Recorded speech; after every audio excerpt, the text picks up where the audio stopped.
Друзья, приветствую вас на своем канале. Сегодня мы будем с вами обсуждать славянские новости уходящей недели.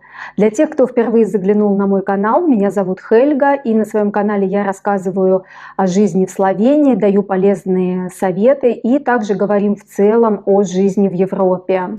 10 октября был Международный день бездомных, и муниципалитет Любляны по инициативе Ассоциации бездомных королей улиц установили памятную табличку в Миклошичевом парке. Этот парк я бы не назвала парком, это очень маленький сквер в центре Любляны, и там постоянно очень много тусуется бомжей. И вот в этом парке они установили памятную табличку легендарному бездомному Любляны, который, по-видимому, жил в этом сквере и умер в 2020 году. Звали этого бездомного Антон Пугель-Тончик. Я погуглила информацию, мне хотелось узнать, почему же его считают легендарным. И нашла только единственную информацию, это то, что к нему в этот сквер приходили мужчины и женщины и просили его их бракосочетать. И он в этом сквере занимался бракосочетанием пар.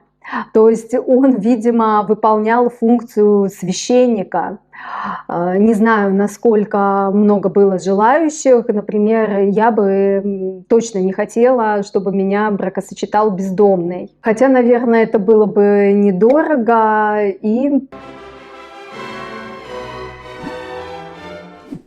на государственном уровне в Словении не определен статус бездомных.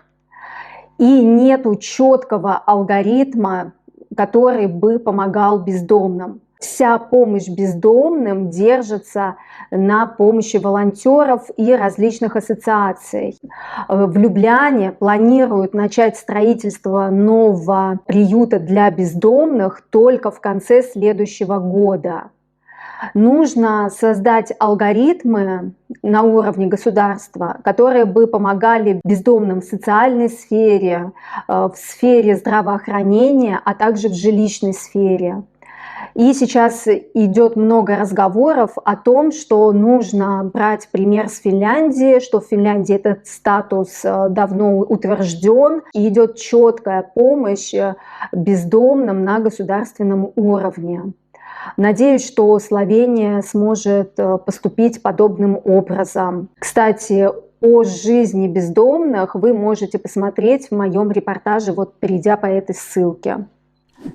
На этой неделе один словенский гражданин выиграл в лотерею «Лото» 5 миллионов евро. И община, муниципалитет, в котором он зарегистрирован, получит в виде налогов 750 тысяч с этого выигрыша.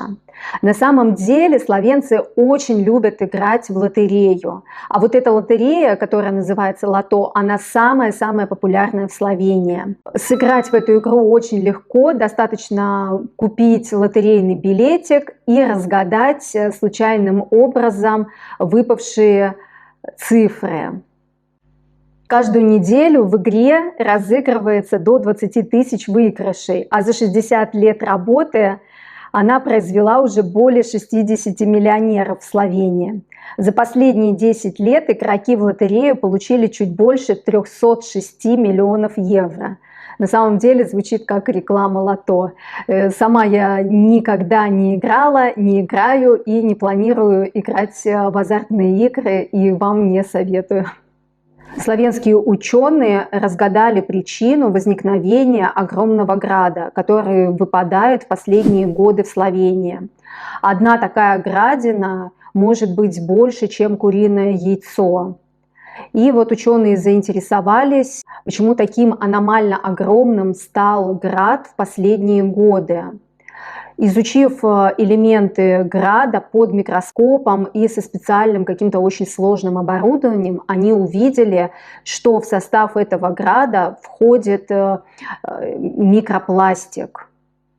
И ученые пришли к выводу, что вот этот микропластик, его полимеры помогают в атмосфере формировать огромные градины, которые угрожают жизни животных, людей и очень вредит автомобилям. В Любляне давно обсуждают открытие мусоросжигающего завода. Очень много доводов за и против. Экологи, конечно же, беспокоятся о том, что будет загрязнен воздух в столице, а также будет загрязнен воздух и по всей Словении. А муниципалитет города Любляны ссылается на позитивный опыт соседней страны Австрии, где практически в центре Вены работает мусоросжигательный завод.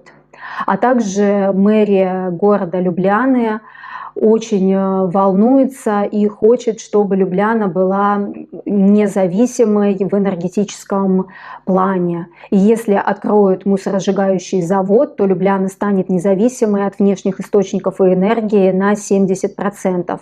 30% будут добывать от биомассы, 30% от мусоросжигающего завода, и 10% от солнечной энергии и от гидроэнергии. Мэр города Любляны ссылается на то, что если даже не будет открыт мусоросжигающий завод, тогда Любляне придется дальше сжигать уголь. А уголь вредит атмосфере намного больше, чем сам мусоросжигающий завод. И сейчас уже решено, что завод будет открыт, и подыскивают места для его открытия. А вот интересно, выбросы в атмосферу от сжигания мусора в той же Вене не способствуют ли формированию гигантских градин в атмосфере?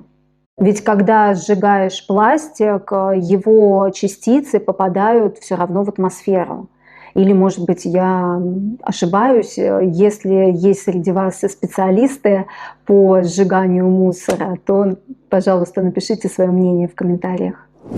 На словенский город Марибор было скинуто 560 бомб и погибло 76 человек. Это произошло ровно 78 лет назад, 14 октября 1944 года. Город был практически полностью разрушен, было очень много жертв. Украина на прошлой неделе также подверглась массированному ракетному удару, и было также очень много жертв. Конечно, я уверена, что Украина восстановится, все города будут восстановлены, но, к сожалению, человеческие жизни невосполнимы. И я выражаю глубокое соболезнование пострадавшим и родственникам погибших. На этой грустной новости я заканчиваю свой выпуск новостей. Друзья, не забывайте, пожалуйста, комментировать, подписываться на канал и ставить лайки. До новых встреч. Пока.